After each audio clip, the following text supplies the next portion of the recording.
బ్రహ్మ అంటే మీరు ఏమనుకుంటున్నారు? బ్రహ్మ అంటే విష్ణువే బ్రహ్మ అండి, శివుడు బ్రహ్మ కాదు అలాగనుకుంటున్నారా? ఆ? నేను మాట్లాడుగుతా, మీరు చెప్పండి. విష్ణు ఉన్నారు, వైకుంఠంలో విష్ణు ఉన్నారు. విష్ణువుకున్న భక్తులందరిలో గొప్ప భక్తులు ఎవరు? శివుడు. విన్నారా ఈ మాట? దీన్ని బట్టి మీకు ఏమర్థమైంది? ఇద్దరు పెద్ద ఆయనలు ఉన్నారని, ఆ ఇద్దరు సేమ్ స్టేటస్ కాదని, దాని విషయమై మీరు నేను కొట్లాడుకోనక్కర్లేదు. ఈ పెద్ద ఆయన ఆ పెద్ద ఆయన్ని వెళ్ళి పూజాది చేసుకుంటున్నాడని అర్థమైందా? అలా ఉంటుందండి. అదే ఈ పాయింట్ మీకు అర్థమైందా? కానీ లోకం అనుకుంటారు, అబ్బా ఆయన ఎంత బాగా చెప్పారు. ఎంత బాగా చెప్పడం ఏమిటి? ఆ?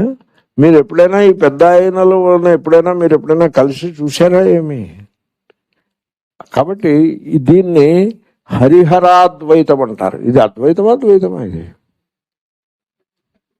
నాకెందుకునో ద్వైతంలాగా కొడుతోంది, అది అద్వైతంలాగా అనిపించడం లేదు. మీకు ఎలా అనిపించింది? నన్ను చెప్పమంటారా? విష్ణు అనే ఒక పెద్ద ఆయన, శివుడనే అని ఇంకో పెద్ద ఆయన, అలా ఉండదు. దేవుడు ఫిక్స్డ్ పాయింట్ కాదు. ఈ మాట పట్టుకోండి మీరు. దేవుడు ఫిక్స్డ్ పాయింట్ కాదు. మీ మాట ఏమిటి? మీరు దేహము కానప్పుడు మీరు కూడా ఫిక్స్డ్ పాయింట్ కాదు. అసలు దేవుడు ఫిక్స్డ్ పాయింట్ అనే మాట ఎందుకు వచ్చింది? మీరు ఫిక్స్డ్ పాయింట్ అనుకోబట్టి దేవుడు ఫిక్స్డ్ పాయింట్ అనే మాట వచ్చింది. మీరు ఫిక్స్డ్ పాయింట్ కాదని తెలుసుకుంటే దేవుడు కూడా ఫిక్స్డ్ పాయింట్ కాదు. అవును, మీకు ఎవరైనా చెప్పారా ఈ మాట? విష్ణు అనగా అర్థం ఏమిటి? ఫిక్స్డ్ పాయింట్ కాని తత్వము అని అర్థం. విష్ణు అంటే ఏమనుకుంటున్నా? మీ మేనమామ అనుకుంటున్నారా ఏమి?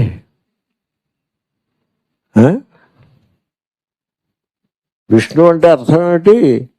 That which is not a fixed point, that which is everywhere. దానికి దృష్టాంతం కూడా చెప్పారు. దివి వచక్షురాతతం. మీరు వింటారు, మీరు దేవాంతకులు, మీకు తెలియని మంత్రం ఏం లేదు. వింటారు కానీ వినరు, వింటారు కానీ వినరు, తెలుసుకుంటారు కానీ తెలుసుకోరు.